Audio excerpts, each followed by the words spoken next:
زندگی اسی طرح ہے کہ تم نے اگر آج طے نہیں کیا کہ ہمیں جانا کہاں ہے تو اسی طرح بھٹکتے رہو گے، کبھی پان کی دکان، کبھی ہوٹل کی چائے کی کٹے، اور یہ تمام چیزیں تو ٹھیک ہے، لیکن انسان ایسا بھٹکتا ہے کہ اسے پتہ ہی نہیں چلتا کہ مجھے کس جگہ پر کھڑا ہونا ہے۔ آج یہ طے کر لو کہ میری منزل اللہ کی جنت الفردوس ہے۔ جب تم نے یہ طے کر لیا تو تمہارا یہ ارادہ ٹھیک ٹھیک تمہیں اسی راستے پر چلائے گا۔ انسان کا مضبوط ارادہ اسے اس کے راستے پر لے آتا ہے، اللہ کی ہدایت بھی ہو، لیکن سوچا ہی نہیں، کبھی آج تک سوچتا ہی نہیں میں کہ مجھے جانا کہاں، یہ معلوم نہیں۔ پوچھو پکڑ کر کے کسی کو، روزانہ صبح ہو رہی ہے شام ہو رہی ہے، صبح ہو رہی ہے شام ہو رہی ہے، زندگی کا سفر کٹ رہا ہے، یہ کہاں تک جائے گا؟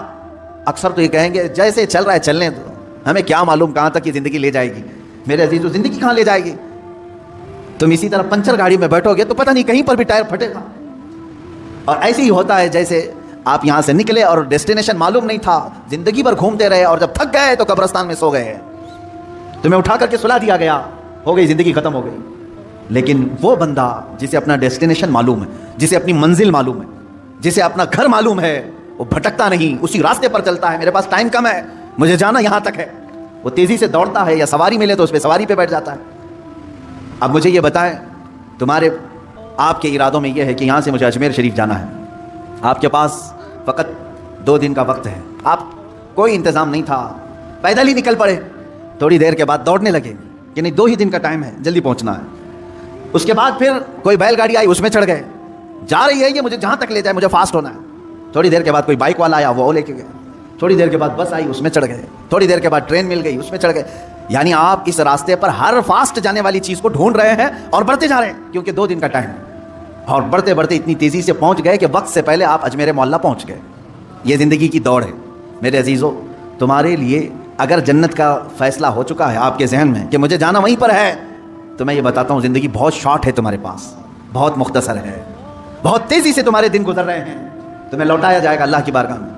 اور اس راستے پر تم تیزی سے چلو، اس لیے کہ ٹائم کم ہے، اور جنت کا ٹکٹ کسے ملتا ہے یہ بھی بتا دیا گیا ہے۔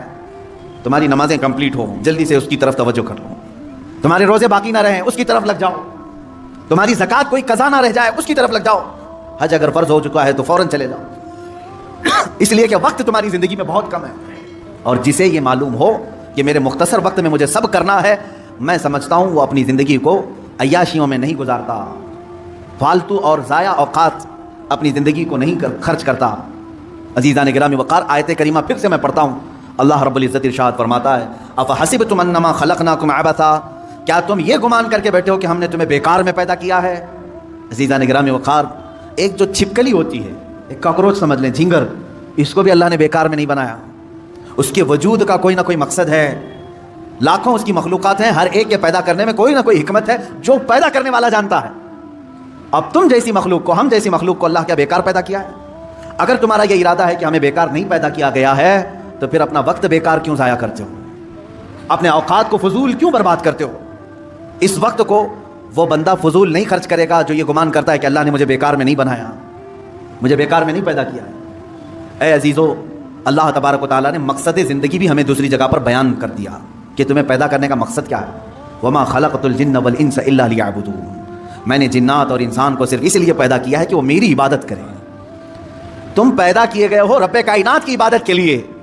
یہ کیسا بھولا انسان ہے، اس ایک چیز کو چھوڑ کر کے ساری چیزیں کرنے لگ گیا، جس کے لیے پیدا کیا گیا تھا وہی چھوڑ دیا۔ یہ ایسے ہی اس کی مثال ہے کہ ایک چرخہ جو ہوتا ہے، مشین، کپڑے سینے والی مشین، کس کام کے لیے ہوتی ہے؟ کپڑے سل کر کے دے، لیکن وہ مشین جو ہے ایڈوانس بن گئی اس زمانے، وہ پریس کر کے بھی دے رہی ہے، کپڑا پریس کر کے بھی دے رہی ہے، کپڑے کو طے کر کے بھی دے رہی ہے، کپڑے کو دھل کے بھی دے رہی ہے، ایڈوانس ہو گئی۔ سلائی مشین کی بات کر رہا ہوں میں، فار ایگزامپل میں مثال بتا رہا ہوں، پریس کر کے بھی دے رہی ہے، دھلائی کر کے بھی دے رہی ہے، طے کر کے بھی دے رہی ہے، سکھا کر کے بھی دے رہی ہے، لیکن ایک کام نہیں کر رہی ہے، کپڑا نہیں سل پا رہی ہے، کپڑا سل نہیں پا رہی ہے۔ تو آپ کیا کہیں گے، پھر اس کو سلائی مشین کیوں کہہ رہے ہیں؟ یہ تو دھلائی مشین ہوئی نا، یہ تو پریس کرنے والی ہوئی نا، یعنی ایڈوانس سارے کام کر رہی ہے، لیکن جس کام کے لیے اس کو سلائی مشین کہا جا رہا تھا وہ کام نہیں کر رہی ہے، سل نہیں پا رہی ہے۔ سیم یہی مثال کچھ انسانوں کی ہے، یہ سارے کام کر رہا ہے دنیا میں، بہت سارے کام کر رہا ہے، لوگوں کا دل رکھنے میں صبح سے شام کر دیتا ہے، شام سے صبح کر دیتا ہے، پھر بھی لوگ اس سے راضی نہیں ہو پاتے۔ وہ اپنے گھر بنانے میں اتنا مصروف ہے کہ خون پسینہ ایک کر چکا ہے، وہ اپنی دکان سجانے کے لیے اپنے کمر توڑ چکا ہے، سب کر لیا، لیکن جس کام کے لیے بنایا گیا تھا وہ عبادت وہی نہیں کر پا رہا ہے، اسی چیز میں غافل ہے۔ اسی لیے میرے عزیزو، جو انسان اپنا مقصد زندگی بھول جائے، اس کی ایک ہی اس کا انجام ہے، اس کا ایک ہی رزلٹ ہے۔ مثال کے طور پر میں اپنے گھر واشنگ مشین لایا کپڑے دھلنے کے لیے۔ کس کام کے لیے؟ کپڑے دھلنے کے لیے۔ لیکن اب وہ کپڑے دھلنا چھوڑ چکی ہے، ریپیئر کرایا پھر بھی ریپیئر نہیں ہو رہی ہے۔ آخر کام کیا بچا؟ اس کو کباڑ خانے میں ڈالنا ہے، بھنگار میں ڈالنا ہے، اسکریپ۔ جس کام کے لیے میں مشین لیا تھا وہ نہیں کر رہی ہے، اس کا صرف ایک ہی کام ہے، اسکریپ، کیونکہ دوسرا خریدتا بھی نہیں۔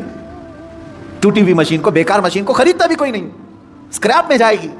یاد رکھ لو، جس مقصد کے لیے تمہیں اللہ نے بنایا عبادت، اگر اس میں کامیاب نہیں ہو سکے تو اسکریپ کا اڈا جہنم ہے، وہی ڈالا جائے گا۔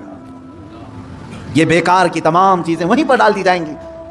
جنہوں نے اپنے آپ کو تباہ کیا، اپنے آپ کو برباد کیا، ان کا ٹھکانہ دوزخ ہے، کیونکہ تم نے جس مقصد کے لیے اللہ نے تمہیں بنایا اسی مقصد کو چھوڑ کر دنیا کو راضی کرنے میں لگ گئے۔ اب میں آپ کو بتاتا ہوں شیطان ہمیں اپنے اصلی مقصد سے کیسے پھیرتا ہے، ڈائیورٹ کیسے کرتا ہے، تاکہ جس کو کہتے ہیں کنسنٹریشن، توجہ کا مرکز، جو چیز ہونی چاہیے اس سے کیسے شیطان تمہیں موڑتا ہے، بار بار موڑتا ہے۔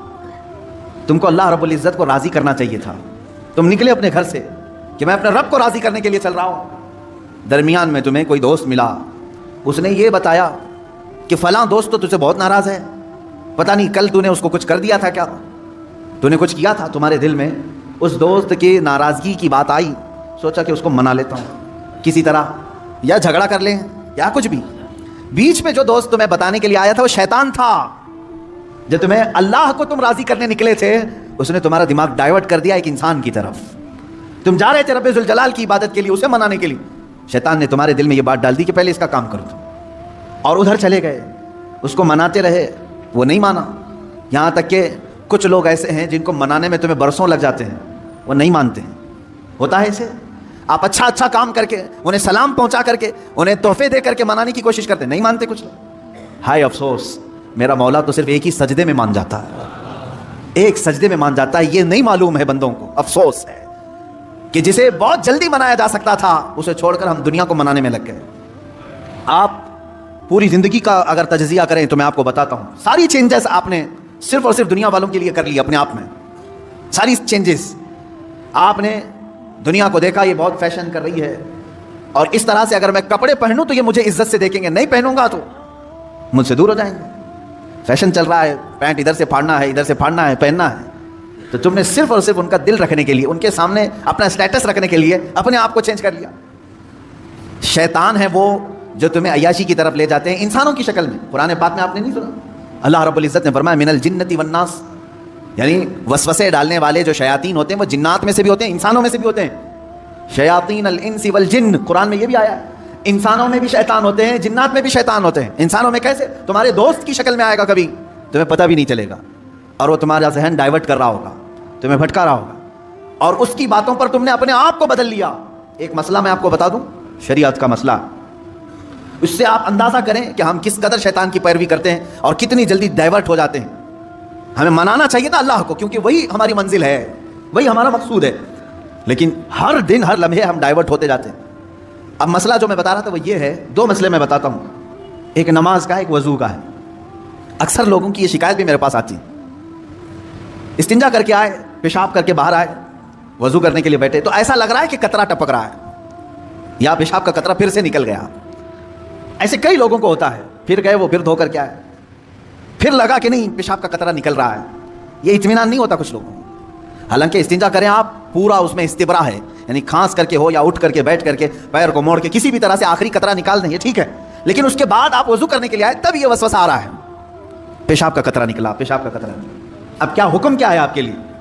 ایک نمبر 1 یہ وضو کا مسئلہ، اس کا بھی حکم میں بتاؤں۔ دوسرا مسئلہ سن لیں، نماز 4 رکعت ظہر کی پڑھنے کے لیے کھڑے تھے، یا 4 رکعت عصر یا عشاء کی، 2 رکعت پڑھے، تیسری رکعت میں کھڑے ہوئے تھے، اب شک ہونے لگا کہ دوسری ہے کہ تیسری ہے، تیسری میں کھڑے تھے، یہ شک ہونے لگا یہ چوتھی ہوگی کہ تیسری ہوگی، ایسا ہوتا ہے بہت سارے لوگ۔ نماز کا ایک مسئلہ یہ ہے، آپ وضو کا ہے، دونوں کا حکم کیا ہے اس سے میں آپ کو اپنی زندگی کے متعلق بتاؤں گا۔ پہلا والا جو مسئلہ ہے پیشاب کے قطرے کا، پہلی مرتبہ ایسا کبھی ہوا ہے تو جاؤ دھل لو، ایک بار ایسا ہوا کہ پیشاب کا قطرہ ٹپکا ہے یا لگ رہا ہے، جاؤ دھل کے آ جاؤ۔ پھر ایک مرتبہ ایسا ہوا ہے کہ وضو کرنے بیٹھا ہوں ایسا لگا کہ پیشاب کا قطرہ ٹپک گیا, جاؤ دھل کے آؤ اور اتنا حصہ جہاں کپڑے میں لگا اس کو بھی دھل لو. تیسری مرتبہ بھی ایسا ہوا ہے, دھل لو. اب اس کے بعد شریعت کہتی ہے اب نہیں جانا اس کے بعد. آپ وضو کے لیے اگر بیٹھو گے تمہیں لگ رہا ہے کہ پیشاب کے قطرے ٹپک رہے ہیں, ٹپکنے دو. تم پانی لے لو ایک چلو میں اور اس جگہ پر چھڑک دو پانی وہاں پر اس کپڑے کے اوپر چھڑک دو. کیوں؟ اس لیے کہ کہا گیا ہے کہ بعد میں اگر تمہیں وسوسہ بھی آنے لگے تو یوں سمجھ لو یہ پیشاب کا قطرہ نہیں بلکہ میرا چھڑکا ہوا پانی ہے, میرا چھڑکا ہوا پانی. اچھا ایسا کیوں کرایا گیا؟ شک تو ہو رہا ہے. سنیں فقہائے کرام نے فرمایا اے بندے تجھے عبادت اللہ کی کرنی ہے. کس کی کرنی ہے؟ اللہ کو راضی کرنا ہے. اور یہ جو وسوسے آ رہے ہیں تجھے یہ شیطان کے ہیں. اگر تو بار بار اٹھ کر کے دھونے کے لیے چلا جائے گا تو بات یہ ہوگی کہ تو شیطان کی پیروی کر رہا ہے اللہ کو چھوڑ کر کے. یہاں شریعت نے یہاں تک کہا کہ شیطان کی پیروی ہو جائے گی اگر کثرت سے تو کرنے لگ گیا. جب شیطان وسوسہ ڈالا اٹھ گئے, جب شیطان شک ڈالا پھر اٹھ گئے. بار بار اگر خیال آ رہا ہے تو اس پر عمل کرنا جائز نہیں. پانی چھڑک لو اور کہو میں شیطان کی پیروی نہیں کروں گا, میرے مولا کی عبادت کروں گا.